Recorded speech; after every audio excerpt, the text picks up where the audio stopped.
അപ്പോൾ ഈ ഭരണവിലാസമില്ലാത്ത സംഘടനയെ കരുവാക്കി സതീശനെതിരെ ഒരു പടയൊരുങ്ങുകയാണ്. അത് സതീശനെതിരായുള്ള പടയൊരുക്കമൊന്നുമല്ല വിനീഷ. ഇതെന്താ പ്രശ്നം എന്ന് വെച്ചാൽ, കേരളത്തിൽ രണ്ട് മുന്നണി ഭരിക്കുമ്പോൾ ഇപ്പോൾ LDF ഭരിക്കുകയാണെങ്കിൽ CPM ഒരു ചെക്ക് ആൻഡ് ബാലൻസ് ഉണ്ട്. ആ ചെക്ക് ആൻഡ് ബാലൻസ് പാർട്ടിയാണ്. PK നായനാർ ഭരിച്ചുകൊണ്ടിരിക്കുമ്പോൾ VS സുധാകരൻ നേതൃത്വത്തിൽ പാർട്ടി അവിടെ സ്ട്രോങ് ആണ്. VS അല്ലെങ്കിൽ VSന്റെ ആളുകൾ സ്ട്രോങ് ആയിട്ട് ആ സർക്കാരിനെ തിരുത്തും. UDF ഭരിക്കുമ്പോൾ എങ്ങനെയാണെങ്കിൽ, കരുണാകരൻ ഭരിക്കുകയാണെങ്കിൽ ആന്റണി ഗ്രൂപ്പ് തിരുത്തും. ആന്റണി ഗ്രൂപ്പ് ഭരിക്കുകയാണെങ്കിൽ കരുണാകരൻ ഗ്രൂപ്പ് തിരുത്തും. VS അച്യുതാനന്ദൻ സർക്കാരിൻ്റെ കാലത്ത് എന്താണ്, അതിശക്തമായ പാർട്ടി നിയന്ത്രണം ഉണ്ടായിരുന്നു. അതിനെപ്പറ്റിയാണ് ആക്ഷേപം പറയുന്നത്. AK സെൻറ്ററിലേക്ക് ഫയൽ കൊണ്ടുപോയി പരിശോധിക്കായിരുന്നു. അത് ഭരണഘടനാ വിരുദ്ധമാണെങ്കിലും അതൊരു നല്ല സംവിധാനമായിരുന്നു. ഒരു തരത്തിലും ആ സർക്കാരിനെ ഏകപക്ഷീയമായി പ്രവർത്തിക്കാൻ പാർട്ടി അനുവദിച്ചിട്ടേ ഇല്ല. ഇവിടുത്തെ പ്രശ്നം എന്താണ്? ഉമ്മൻചാണ്ടിയുടെ കാലത്ത് അതിശക്തമായി KPCC അതിന് പുറകെ ഉണ്ടായിരുന്നു. ഉമ്മൻചാണ്ടിയുടെ പുറകെ ഒരു പക്ഷേ ഉമ്മൻചാണ്ടിയുടെ ഏറ്റവും വലിയ പ്രതിപക്ഷം പാർട്ടി തന്നെയായിരുന്നു. ഉമ്മൻചാണ്ടിയുടെ എതിർ ഗ്രൂപ്പ് വരുമായിരുന്നു. ഇവിടുത്തെ പ്രശ്നം എന്താ വെച്ചാൽ, സതീശൻ സർവതന്ത്ര സ്വതന്ത്രനാണ്. അദ്ദേഹത്തെ തിരുത്താൻ പാർട്ടിയില്ല, പോഷക സംഘടനകളില്ല, മന്ത്രിമാരില്ല, ആരുമില്ല. മോളിൽ നിന്ന് AICC തിരുത്തുന്നില്ല. ഈ സിറ്റുവേഷൻ യഥാർത്ഥത്തിൽ ഉണ്ടാക്കിയതാരാ? ഓർക്കുന്നുണ്ടോ? KPCC പുനഃസംഘടന ഇപ്പോൾ ഉണ്ടാവുന്ന AICC ജനറൽ സെക്രട്ടറിയോട് കേരളത്തിലെ മാധ്യമങ്ങൾ ചോദിക്കുകയാണ്.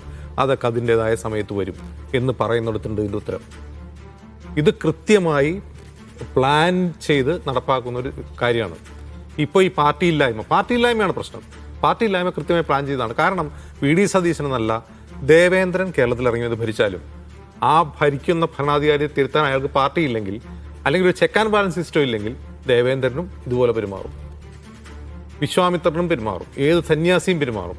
കാരണം ഭരണം എന്ന് പറയുന്നത്, അധികാരം എന്ന് പറയുന്നത് ഏത് മനുഷ്യനെയും സ്വേച്ഛാധികാരിയാക്കുന്ന കാര്യമാണ്. അതിന് എത്ര വലിയ മനുഷ്യനാണെങ്കിലും അവിടെ ഒരു ചെക്ക് ആൻഡ് ബാലൻസ് ഉണ്ടാവണം. ആ ചെക്ക് ആൻഡ് ബാലൻസ് ഇല്ലാതെ ഏകപക്ഷീയമായി സർക്കാരിനെ പ്രവർത്തിക്കാൻ പറ്റുന്നത് AICC ആണ്.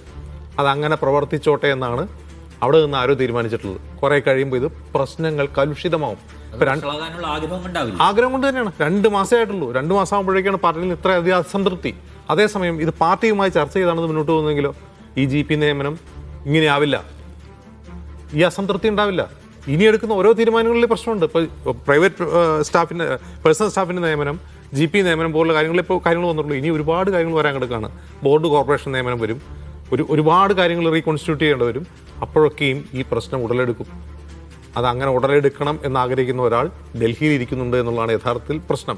ഇത് സതീശൻ്റെ മാത്രം കുഴപ്പമില്ല. സതീശൻ എന്നല്ല ആരായാലും ഇങ്ങനെ പെരുമാറൂ. എന്നെ തിരുത്താൻ ആരുമില്ലാണ്ട് എനിക്ക് ഈ സ്ഥാപനത്തിൻ്റെ അധികാരം താട്ടെ. ഒരു ചെക്ക് ആൻഡ് ബാലൻസ് ഇല്ലാണ്ട് എന്നെ എൻ്റെ CEO ചീഫ് എഡിറ്ററോ ഒക്കെ ഞാൻ കാണിച്ചു തരാം. സതീശനേക്കാൾ നന്നായിട്ട് ഏകാധിപതിയായി ഞാനും മാറും.